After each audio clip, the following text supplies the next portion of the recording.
Hi, everyone, and welcome. My name is Danielle Lund, and I serve as Associate Director of Digital Engagement for the Alumnae Association at Mount Holyoke. Our mission at the Alumnae Association is all about providing meaningful resources and opportunities for members of the Mount Holyoke community to connect. And in that vein, I want to share that we've recently launched a new platform specifically where alums and students can connect called The Gates, which you should have view of at the moment. And I'm going to drop into the chat box the URL to join. So it's a spot where you can connect with other alums, join affinity groups, post to a community discussion board. So we encourage that everybody go ahead and check out that space.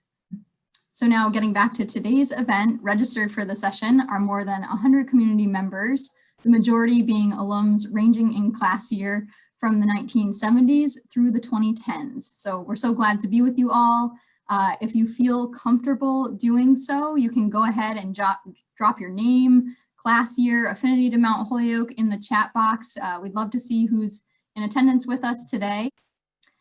A few housekeeping notes. If you have questions throughout the event, we're going to use the chat feature.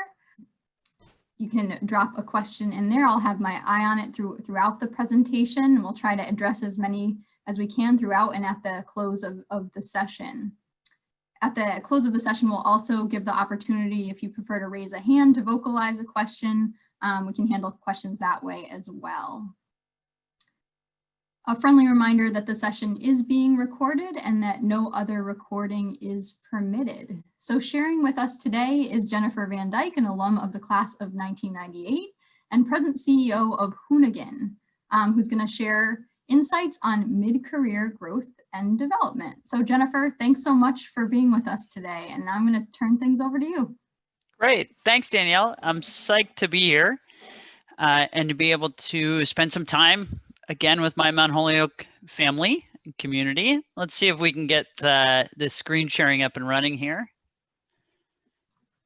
And let's get into it. Sound good? Yep. All right. Hi, everybody. So we are going to talk about mid-career growth and development. Why on earth would I have a great white shark on the cover of that slide? Well, a few reasons. One, as intimidating and scary as I personally find sharks, they are also fascinating they are animals or mammals that keep swimming and have to keep moving in order to survive, really. Sharks don't sleep. They keep moving and evolving, and that's kind of a great metaphor for all of us when we think about our careers and developing, especially when we hit that critical moment where we've worked for a little while and we're kind of sitting here wondering, well, what's next and how do I get there? Well, we're going to talk a lot more about that today, but I just wanted to give you kind of a quick, really how it started. Unfortunately, this is what I looked like in 1998 when I went to Mount Holyoke, but had a fantastic time and, played a lot of sports and hung out, and still can't believe that's me. But how it started and how it's going. So as Danielle said, I actually just became CEO 3 months ago of Hoonigan, which is a fun motorsports lifestyle company. We are part rally race team, part film production company, and part product and apparel business. So it's a fantastic shift moment for me. I've never been a CEO, even though I've spent over 20 some years in senior leadership positions in the sports business, a lot on the agency side at the NBA and at the LA Clippers. And through that life, I've had the chance to develop new lines of business, create teams, manage and lead diverse teams, and really, see a lot and hopefully share a lot today with some of the things that I've found that work best when we are developing and continuing to escalate our careers, especially once we have this foundation below us. The sports business is a really interesting thing. When I was at Mount Holyoke, I didn't even know there was a sports business. I don't know that I thought about it much other than that I love sports, but the business behind sport is really interesting because it is so organized and collegial and been an industry that I've just flourished in 20 some years and think we can maybe also learn a lot from. So let's just dive right in. Answering the most obvious question first, what is mid-career? What do we mean by this? Well, for today, we're going to define it as basically having worked, about 10 to 20 years, you're established in some way in an industry. This usually means you're at a mid-senior level position, sometimes higher, right? Or sometimes you've taken some time out of the workforce for whatever reason and are re-entering, and you're sort of re-entering in the middle of your career. And an interesting thing happens when we get to this point in our lives. But first, Danielle, if you wouldn't mind triggering the first poll for people to answer, we want to just kind of poll our audience and see who's here and understand, kind of exactly where we are. Ooh, I love this feature. How fun. All right. So it looks like most of us are in this mid-career range and even in the middle to late part of our career, but we get comfortable, right? And life kind of happens. We have a certain amount of skills. We, feel good maybe, or feel like our company and our colleagues know us a little bit. But sometimes when we get comfortable in that way, the path forward can be really unclear. And basically, in many ways, we can almost hit a plateau. And frankly, sometimes we don't even know we've hit it. Before I took the opportunity to move to Hoonigan 3 months ago, my wife actually said to me one day, which came totally out of the blue to me, she's like, I think you're bored. I think this would be a great opportunity for you. I think you're bored. And what that realized kind of jogged me out is that I actually had hit a plateau in my own career, and I didn't even really know it. But some other sort of clear signs that some of you guys may be feeling, it's probably just been review time or coming up on it. And a lot of times at this point in our lives, there's unclear goals for the next promotion. We don't really know what's going to get us to that next level.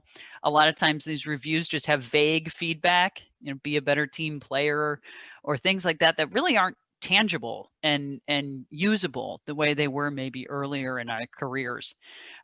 7 years without a title change in a lot of especially corporate environments is a clear sign that you're not moving up through the ranks as maybe you could be.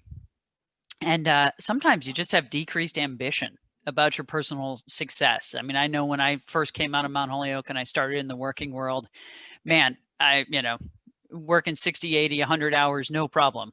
And over time, that certainly sometimes changes. So how do we kind of rethink and reinvigorate ourselves? And of course, sometimes new things catch your eye and you sort of makes you wonder like, well, maybe this isn't really the industry for me long term. And of course, sometimes change happens out of our control. And a lot of us have experienced that this year with the global pandemic. So plateaus happen in life. The real answer or the real question is, how do we move through them and move beyond them? And how do we take what we know we have to offer and package it and help us get somewhere that is more enjoyable and more satisfying? And really, there's one of two paths we tend to go when these things happen. And it's evolution, evolving through your career and evolving through your industry and continuing maybe in a different company in the same field or a different seat in the industry. And then, of course, there's revolution. And we're going to talk a little bit about both of these today. Revolution, of course, being I just got to try something new. There's something calling from inside me. So at this point, Danielle, if you wouldn't mind triggering the second poll, and we can see a little bit more about our audience. All right, pretty split results. Okay, so maybe some things to think about today, and this will certainly be helpful. So let's talk first about evolution. A couple evolution things, right? So according to Indeed and some other hiring and statistics companies, early career promotions occur about every 3 years on average. But of course, we know in your mid-career, the range is a little longer, every 3 to 7, things like that. Frankly, anything over really 6 months, but certainly anything over a year, it gets very hard for us to kind of think about, the changes that we make or the skills that we add and how do we really get to that next level. Thinking over that kind of time is really hard for us to remember every day and quantify. And of course, we have a little bit of a recency bias as well, where we just kind of remember what we did last, right? And the last project we did or things like that, maybe not the one that was 2 years ago, and sort of how that helps us get to the next level. But what else do we do when we're in these moments, right? How do we stay engaged and continue to gain those skills? How do we keep growing, and really knowing, how to position ourselves? So one of the things that I've found absolutely is the best skill in this space is your ability to manage up.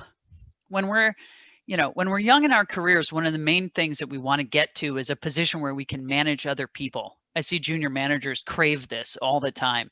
And frankly, usually we're pretty terrible managers the first time we do it. I know I was, because you're still young and you're still thinking about your own success over your employees' success.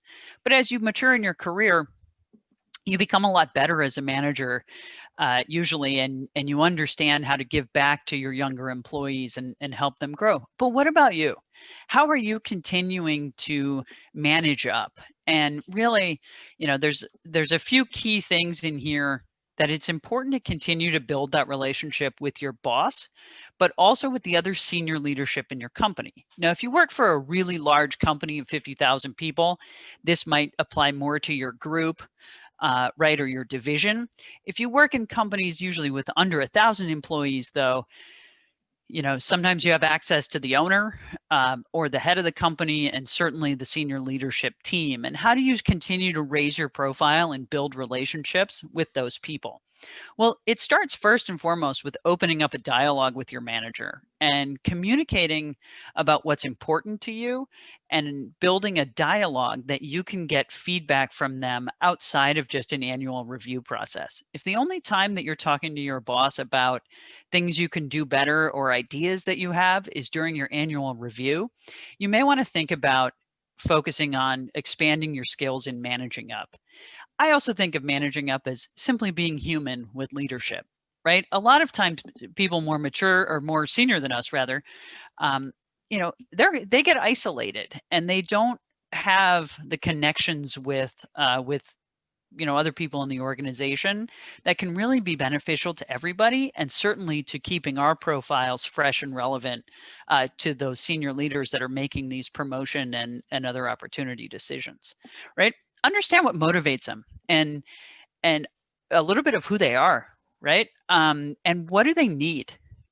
It's so clear to me that I want employees on my team that see where I'm going and can help anticipate kind of, what will help the company, and take that initiative and go for it instead of waiting to be told what I think I want them to do.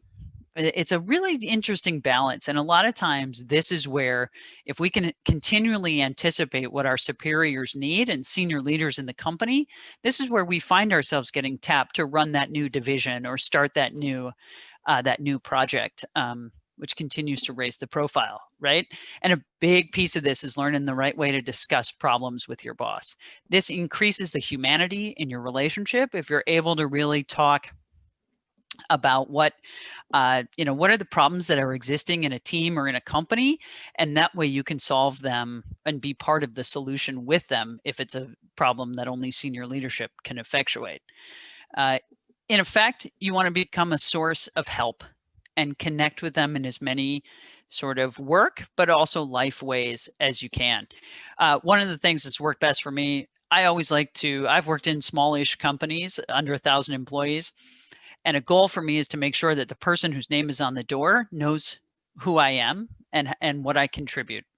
And this can be scary in terms of that, because sometimes when they know who you are, they know who to fire, right? But more often than not, and at least in my experience, it's actually yielded a lot of really cool opportunities. Some of the ways that I've done it, Casey Wasserman, who owns and manages Wasserman Media Group. Casey and I bonded over technology trends and what's the latest cool app that we have on our phones. And it was just something that we came upon one day, and we talk about almost every time we connect. In a totally different way, the president of Wasserman and I, we both have yellow labs. And I swear to God, every time we talk, the yellow labs are the start of the conversation, right? Whatever you bond with people about.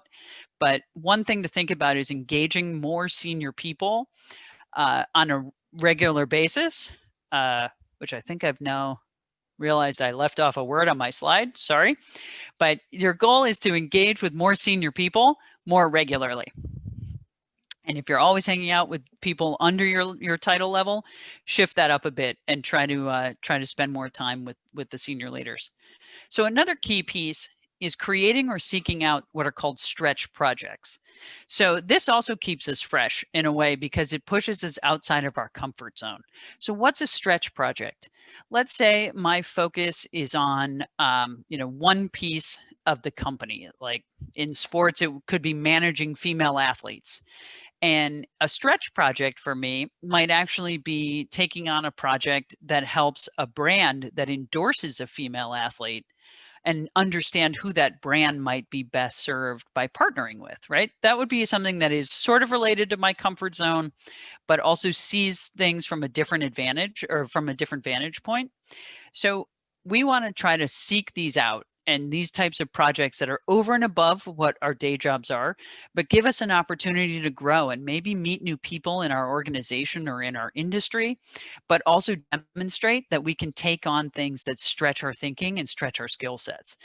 A lot of times these are self-initiated, right? You see the forest through the trees, you identify a project and you take on the initiative to go do it. And that's the critical piece, because what that demonstrates to leadership is not only are you willing and able to go above and beyond your current position, but you're also really comfortable taking that leadership role and not waiting to be told. Don't ever wait for permission. That's always kind of a sign that you're really not in a leadership headspace. And a lot of times senior leaders are looking for mid-career people to really pick out who are going to be that next generation of leaders that are going to take the ball and run. So a next one that you guys have probably heard a lot about at this point is your personal brand. Well, what does it really mean to develop your personal brand? At the end of the day, to me, it boils down to two things. What do people seek you out for? When people come to your office or meet you in the hallway, what type of expertise are they coming to you for? What differentiates you from, the three other people at your level in your company or in your industry? For me, I've always been able to differentiate my personal brand because of technology. I've always been someone that understands how new technology platforms might work in my industry, i.e., how did websites change the way that sports are consumed? How did text messages or social media change the way athletes connect with their fans, right? And I've always been someone that is known to be current on those trends and how that works. And so people seek me out for that. And so my personal brand is embedded in digital tech, and I've been able to shift that a bit and evolve it into understanding content and understanding now how to drive commerce from content. And by the way, that's what my company does. Hoonigan has a lot of cool car stuff that we do, but really at the end of the day, we are a company that uses content to drive commerce. So my personal brand and my company brand now seem to align pretty well. But really think and take time to understand how people see you, and how we'll talk in a little bit about how they experience you, because it's really important to develop that brand, because that brand is what is going to largely precede you through your industry. And in today's world, don't be afraid to market yourself, right? At minimum, have a very well organized LinkedIn profile. LinkedIn is fantastic now. It allows you to attach written pieces as well as video and other links that really bring to life your professional profile. But, maybe you also are really wanting to explore podcasting, or you're good at writing and you want to, publish a blog or interact in forums. We live in a world today where publishing your thoughts and your opinions, and a lot of times people generically call it thought leadership, is really critical to elevating your personal brand within your company or within your industry. And those types of things really do gain traction and help move us out of, this sort of mid-career plateau a lot of times. The other thing that people will talk about here in personal brand is compiling a personal board of advisors where you get people that you admire in your industry or out of your industry, maybe in your city, and you kind of use them as, instead of just having one mentor, you compile a group of people that you can go to and ask for this kind of feedback. Like, what, how do you perceive me? What are some of the types of things that you think of me for? And it helps you to get that insight, because I think it's really, really hard to do. Another key piece when you're thinking about evolution and how do I continue to grow is really planning, creating a strategy and a focus for where you want to grow, right? So when I was at about 15 years in my career, I was kind of bored again, and but I had come up with something that I was really intellectually interested in, and that was pursuing how professional teams, especially basketball teams, made money out of digital technologies and things like that. And for me, what I had to do was create a strategy for where I wanted to go with that. I thought that was where I wanted to take the next phase of my career, but I didn't quite know how I was going to get there. But in really thinking and pondering a lot about what my goals were in that and why that was important to me, through that process of strategy, I was able to get very clear on what I wanted that output to be, right? And strategy is different from planning in the sense that strategy has that sort of thought and that deep analysis of why baked into it. And so for me, the answer there was to go to the MBA. And I did, and it was a fantastic move at that point in my career. But when you're thinking through your strategy here, the key is also to understand what matters to your company and to you. So if you want to stay in your current company and continue to grow in that company, or stay in your current field, it's very important to understand what is going to matter that you bring to the table that for your company's perspective, as well as what's going to make you happy and satisfied. And really, it's what you bring to the company, which is why they promote you. It's what you personally are fulfilled and satisfied, which is why you stay. And it is kind of figuring out that middle ground. And it's a good time to do analysis when you're in a position in the middle of your career. At any point in your career, but especially now, expanding your network is absolutely vital. But expanding your network is not just, kind of broad in general and just you don't want to add just kind of anything to your network, right? So of course, industry networking events and conferences, I actually think in the age of COVID, these have gotten even better because a lot of them focus on smaller groups and getting to know each other through Zoom windows and things like that. And you actually do get to connect. My wife has a fantastic phrase that she uses: connect, don't impress. Right? Where you actually get to meet people and have a dialogue instead of just, kind of trying to look cool or be cool or be at the event just to be at the event. But I always also like to use my network to grow my network.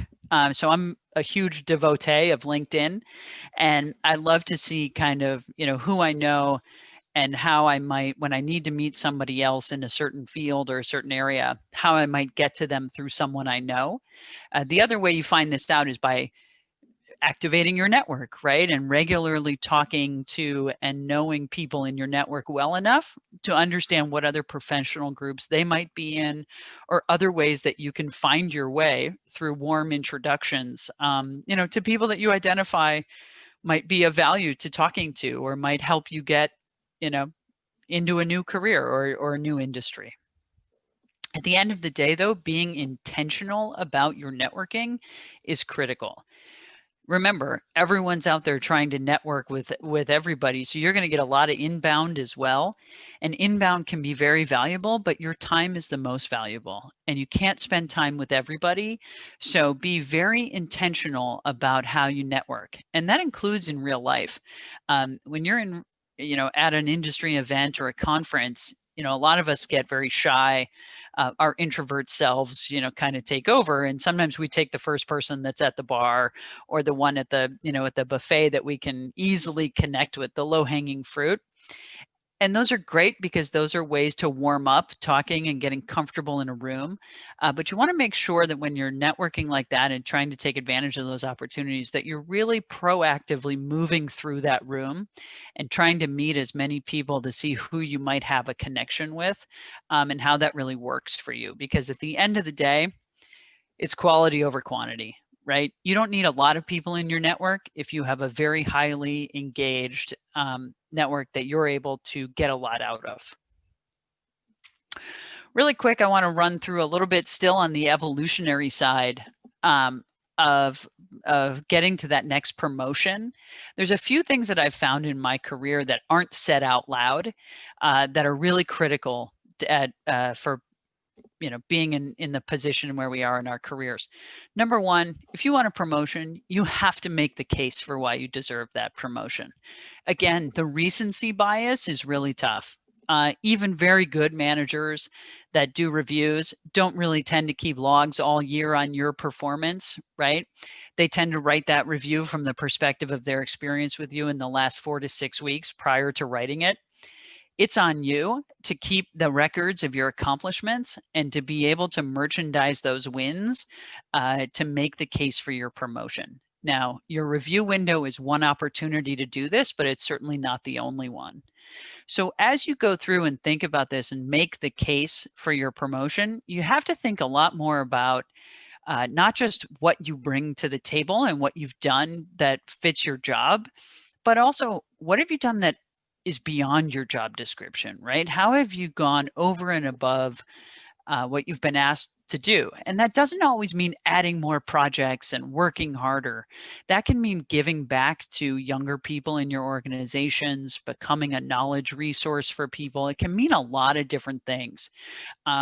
Because at the end of the day, leadership is looking to promote people that will do their jobs well, but also that will bring more value to the whole organization. That value can be in revenue, right? I've gotten promoted in the past because I've had ideas for new lines of business that added revenue to the company. But it can also mean your ability to bring new areas of cultural growth for the company. Diversity and inclusion councils, special events, culture building things, any sort of value that you bring beyond just doing your job well should be considered as part of this case. One thing to avoid, of course, is comparisons to other people. She got promoted. She's been here 10 years. I've been here 12, right? This is not about someone else. This is about you and your value and what you want out of life. So in these conversations, make sure to keep it focused on that. And at the end of the day, your manager might not be the one making the decision, right? Even higher up in the chains, a lot of times those decisions go in front of, senior management, the owner, sometimes even the board. So make sure that you give your manager what they need to sell you up the chain. This case really helps with that because when they get pressed and say, oh, really? Well, what did she do, this year to deserve it? They don't have to come up with it. You've given them the 5 bullet points that make the case. Another thing that is not said out loud too often about promotions is to really understand how people experience you. The names have been changed to protect the innocent here. But have you ever had that experience when someone asked, oh yeah, tell me about Jane. Oh, Jane's always gossiping. Really? Tell me about Mary. Oh, I love Mary. She always has an idea. I can guarantee you Jane has not quite the trajectory in the promotions department that Mary does. And a lot of that is because of the energy that people feel about other people. At the end of the day, we really don't all have to be friends in the working environment, but people want to work with people they like and that are accessible. So it's really important to be conscious of that vibe around you in your office environment, because even if it's not how your boss interacts with you or how senior leadership experiences you, any sort of negative things will quickly outrun the truth in terms of getting back to your boss and senior leadership. There was an example recently. A woman worked for me. She'd been at the company for a long time. She sat on a different floor than I did. And And when it came time to think about her review in the next year, I had 5 people from the floor that she sat on come to find me to specifically tell me how gossipy she was, how loud she was, how disparaging she was to other coworkers. They didn't work for me. They didn't have anything to do with my area of the company, but they knew who she reported to, and they knew that it was a problem that needed to be addressed. So even if you don't experience it as a manager, it's going to come back. So anyway, those types of things are really important, and how you are perceived really will impact how management feels about promoting you, unfortunately. Or fortunately, if it's the positive, good kind, being accessible. The last thing here too is don't assume that people know what you do or that they know what you contribute. Sadly, we are all in our own worlds a lot of the times, right? And so many people are focused on themselves, including senior leadership, that it is really important to evangelize your work, and to evangelize what you do in terms of people who can impact your success, right?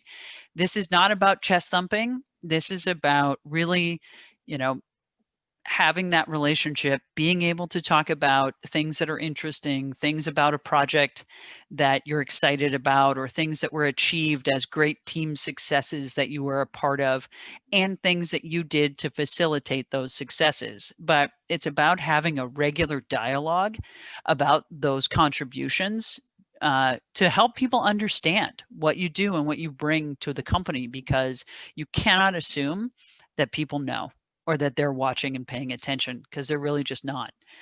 A lot of times too, this is about influence more than it is about direct sort of bragging or things like that. And how you help other people be successful in your organization, it might feel like it sometimes goes unnoticed, but a lot of times it doesn't. People understand how people work together and help each other, and those are all really good things.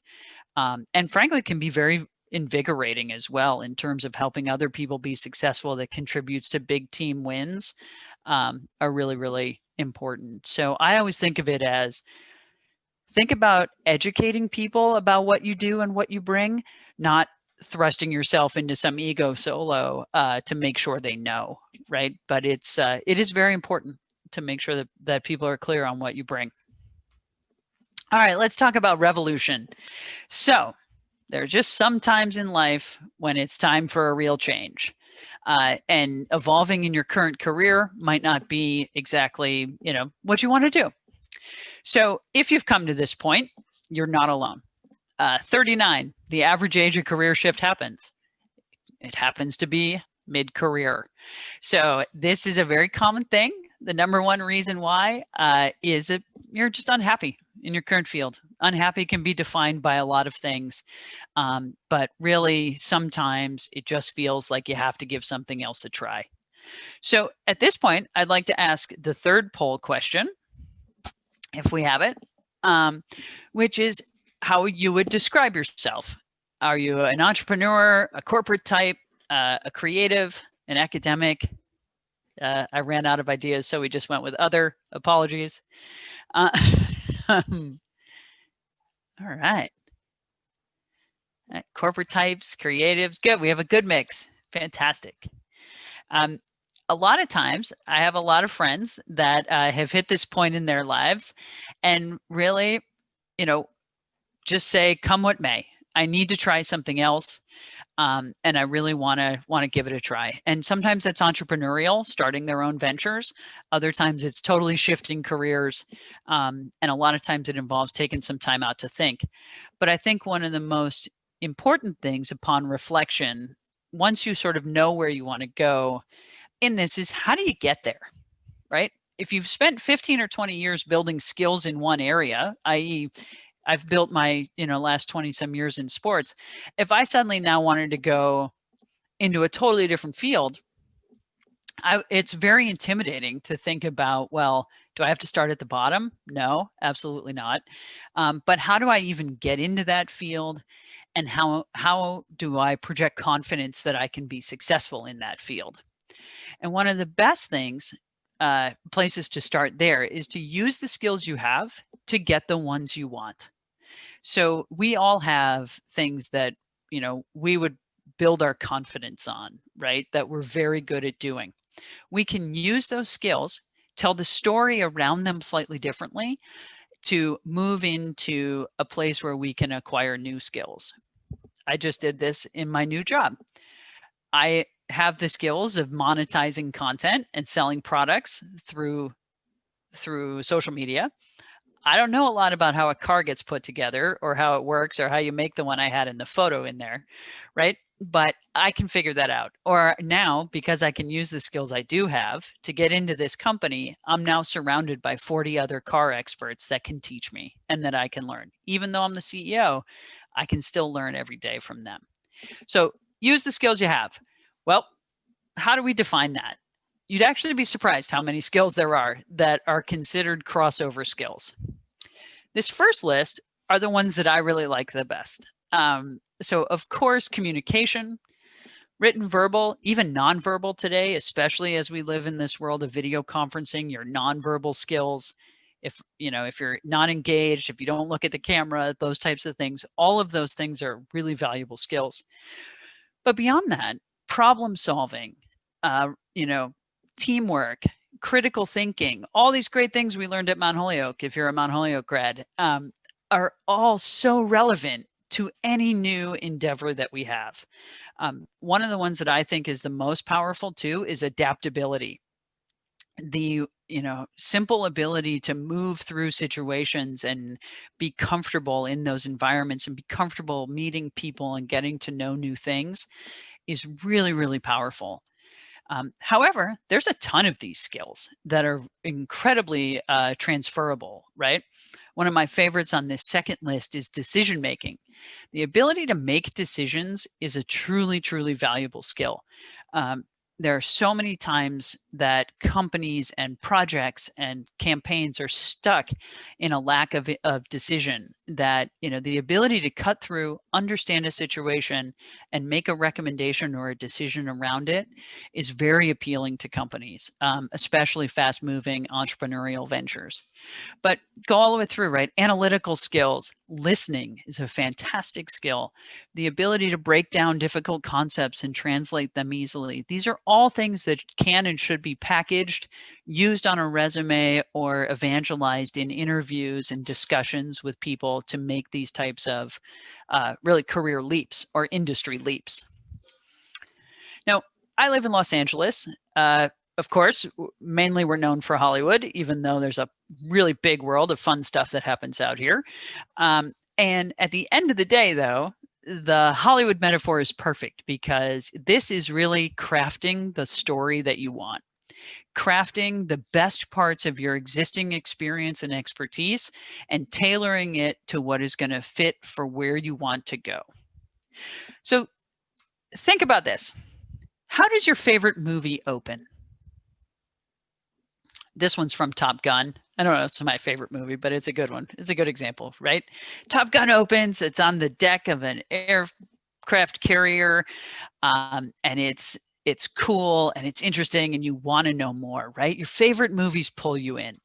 Well, we're talking about the movie of your professional life, right? Where do you want that viewer to connect with you? How do you want to make sure that you're drawing them in to your story? A lot of people start at the beginning, and that is one way to tell your story, but it isn't really the best way here. When you've been in a career for 15 or 20 years, even 10 years, if I started with, I went to Mount Holyoke and then I started as an intern in IMG in New York and I did this and that, I would have lost my plot. I would have lost my listener, but also I'd be doing the biggest disservice to myself because I'd be leaving out all the good stuff. And so when you think about your story and you think about making connections in new industries and making a revolutionary shift in your career, you really have to think about repackaging your story. And I'm not saying that your experience is not important. All experience you have is important, but the exercise of really thinking through what is most relevant for the people that you're talking to and crafting the most relevant points into what you want to learn or who you want to connect with or how you want to move into this new space is an incredibly valuable way to approach it. If you're into statistics, I've broken it into a formula. So focus on the present and the future in your story and only use the past to add background color. So if I was doing this in an equation, I would say focus 50% of your time on who you are and what skills you have today. Focus about 30% of your time on what you want and how you can help in a new career or where you could add value to a company that might be outside of your core skill sets. And only really 20% on your key achievements and the really notable ones, right? It might be notable to who you're talking to that you went to Mount Holyoke or that you went to a certain grad school, because that might help you connect and add relevance to that person or that opportunity. But all the sort of gory details around it and the linear timeline of storytelling really should be reconsidered in this equation. The other reason it should be reconsidered is that attention spans have shortened. We know this. Even the opening to Top Gun is too long for my attention span after 20 years. So our stories need to shorten as well, right? Get into it, get to the point, get to the things that are going to get those listeners or the people you're engaging with to want to know more and to really lean into your conversation. And remember, the story isn't the same for everybody. We really have to package and repackage what we say. Have you ever been to a dinner party or a cocktail party and you meet somebody and then you kind of end up in little conversation pods with them throughout the night? And every time they meet somebody, they say the exact same 5 things that you heard when you met them, an hour earlier. They basically tell the same story to everybody. And it gets boring. And you start to not hear things, or you start to want to talk to somebody else, right?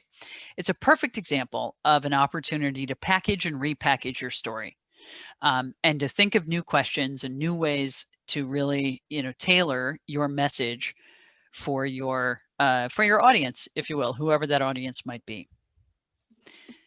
Now, one of the things that does separate us at this point in our career, as we think about moving forward and moving into a different career, is that we've had some major successes in our careers as we've built them already, right? No matter what we've done, there are tentpole achievements that have defined our path up till today.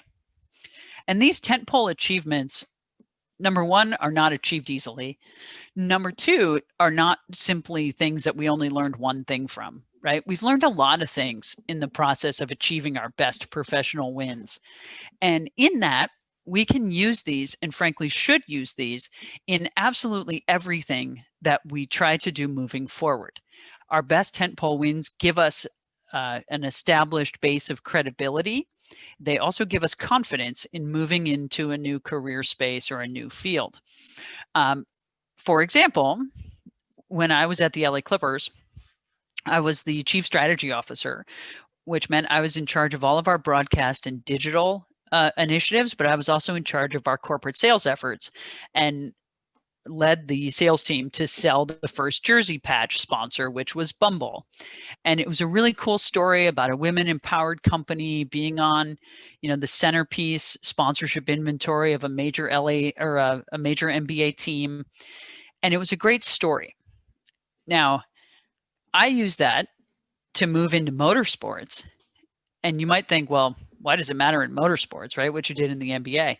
Well, what was really important about that was the story that we created to entice Bumble, the narrative connection between Bumble and the LA Clippers at the time, and how that process built, how we, prospected and found and built a relationship with Bumble that culminated in the large deal and things like that, right? Those are all skills and things that I used to match the role that I wanted, which was where I am today. So I always recommend that your major achievements should always be part of your story. It's really just about figuring out how to align them to where you want to go in the new space. Everything can be relevant. We just have to make it relevant. Okay, a couple final keys, and then we can open it up to a few questions. So I'll hit these quick.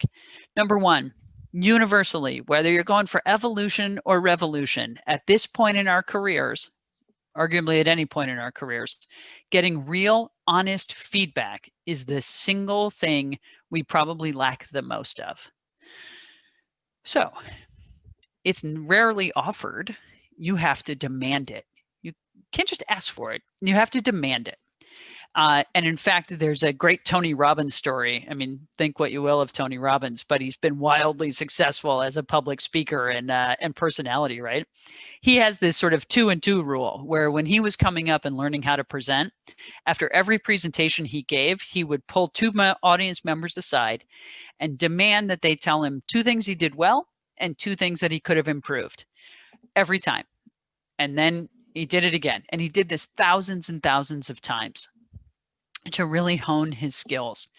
And while not all feedback is equal, you definitely have to evaluate the context, right? If you ask, the receptionist and you ask your boss, how did I do in this presentation? You're going to get very different answers. Now, both will have things that are valuable and relevant, but they won't necessarily be the same in terms of how you incorporate them into your process and use it to really grow. Step 1, demand feedback. Try to get that honest, constructive help. Step 2, you have to use it. It might not be easy to hear, but we have to think about it and really evaluate it and really use it and make this a core part of our process. Trust me, it gets easier the more you do it. I've already asked Danielle for feedback after this, so please be honest. But this is really a core piece in continuing to push yourself, especially out of any plateau, to continue to grow.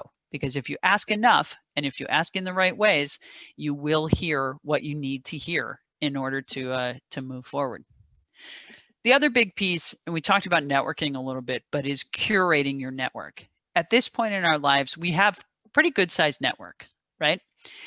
And networks aren't necessarily these massive balls of connections, right? Within them, you have pieces. I have pieces. I have connections from when I worked at the NBA.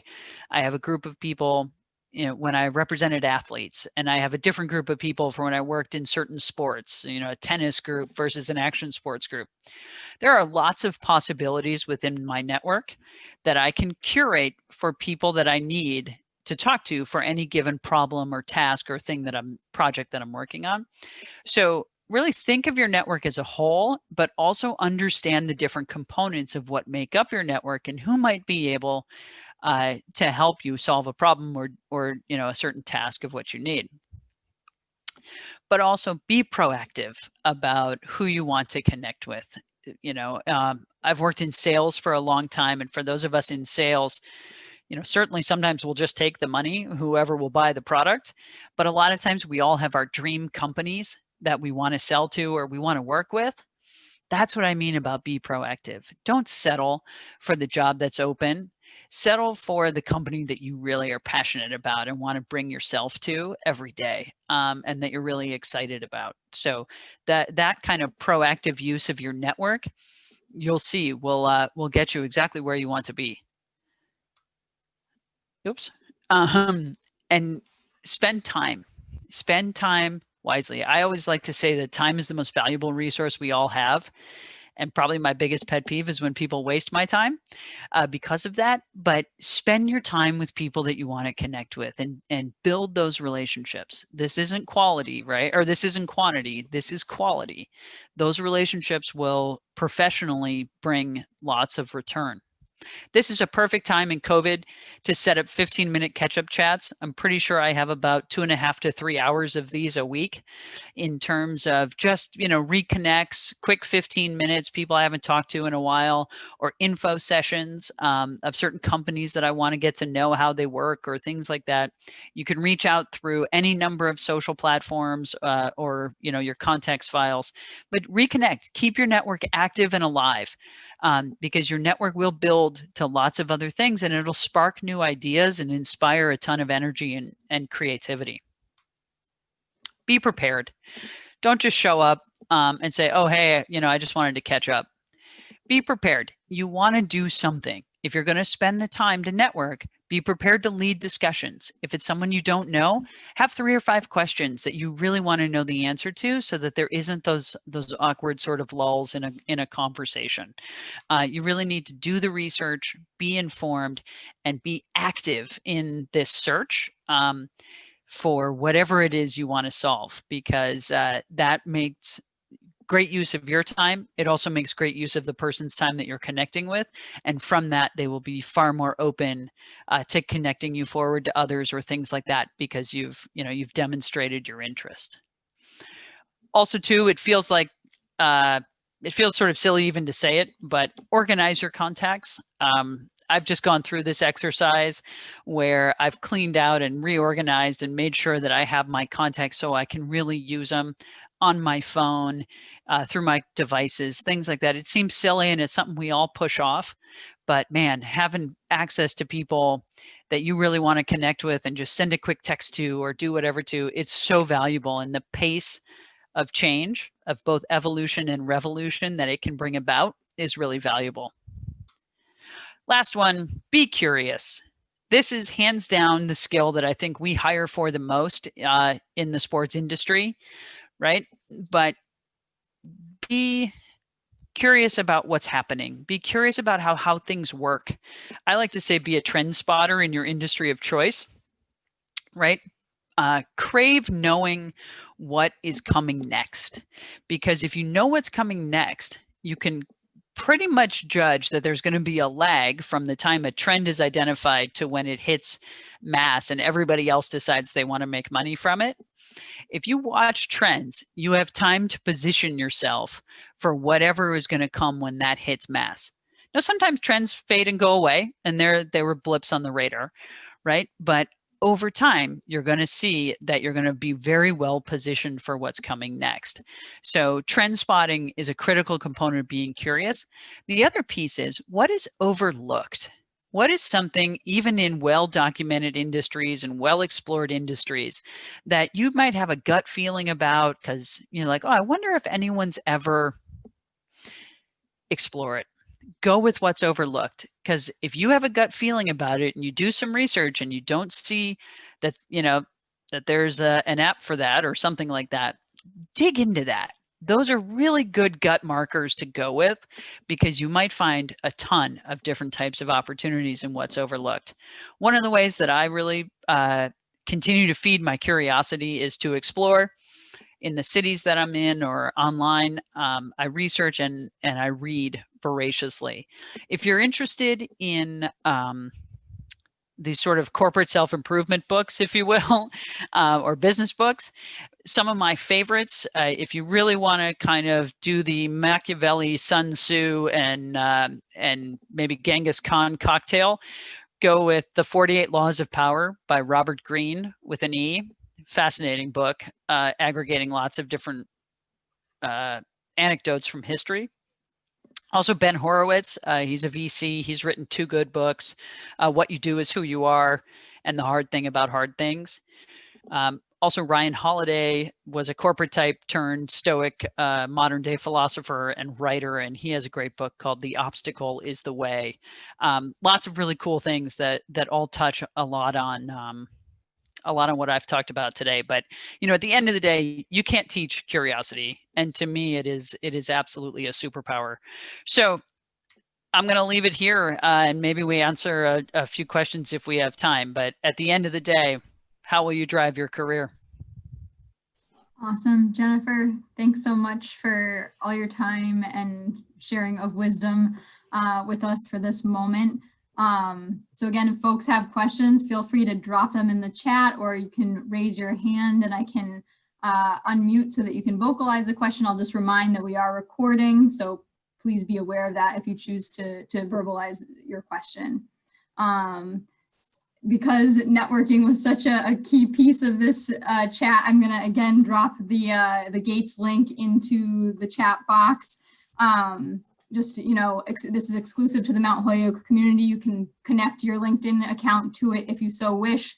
There's a great messaging center where you can do some organization of your contacts, as Jennifer was mentioning. So I'm just going to drop that right there. And I will also share. So we have a question here. What is your advice on how to go about networking with people you don't know? So two things on that one. One, if they are someone that you have a friend or a colleague who might know them, it's always good to ask for a warm intro.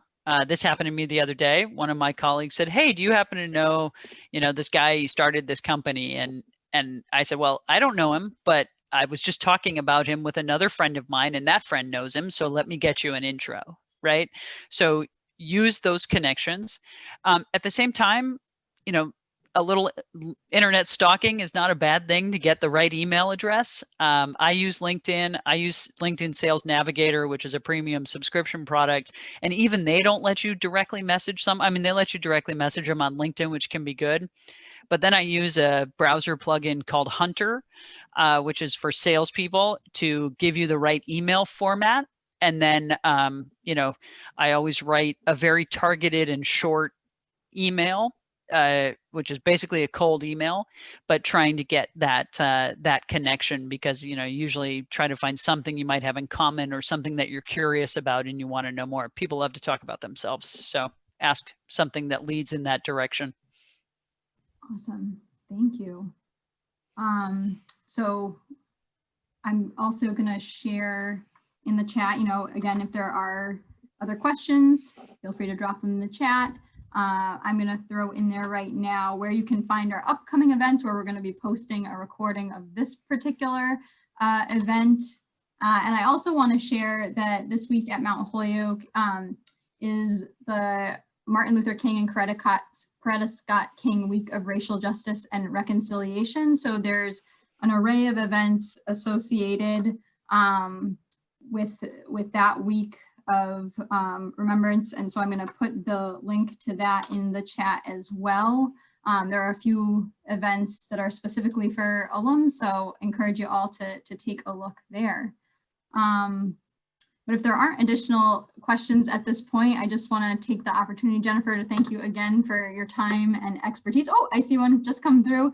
Is there a certain point in your career where you should expect to be tapped versus pursue the next promotion or jump?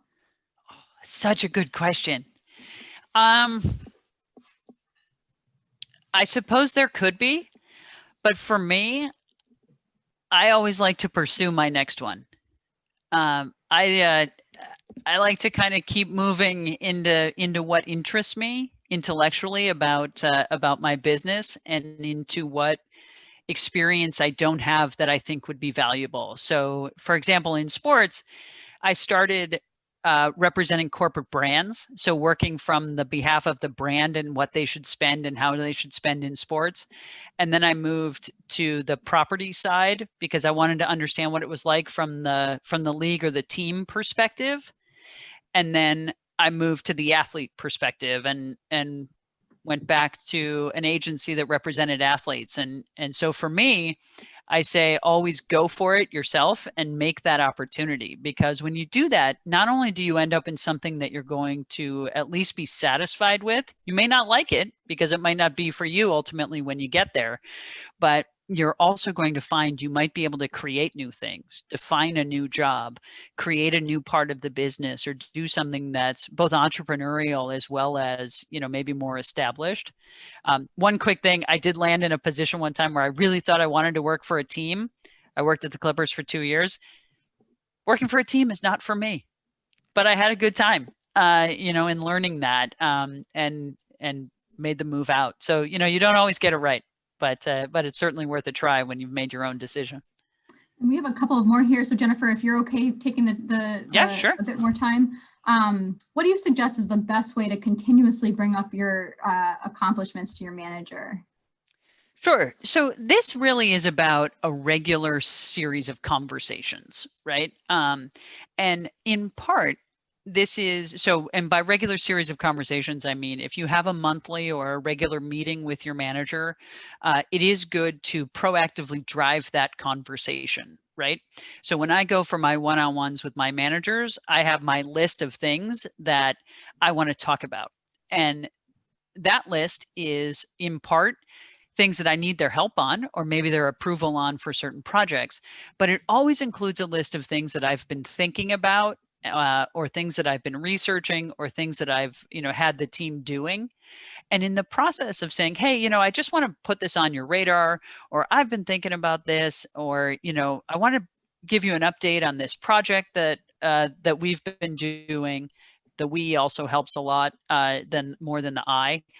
It gives you that way of regularly communicating to them what you're doing, how it's going, and where you might need their help, right? A lot of times people want to be involved, or want to feel like they're being helpful. So you may not actually need their help at a certain phase of a project, but by bringing it up and saying, well, hey, I want to just give you an update and maybe get your opinion on something, it is a really good way of making your manager feel like they're adding value to, which managers like to feel like they're adding value to.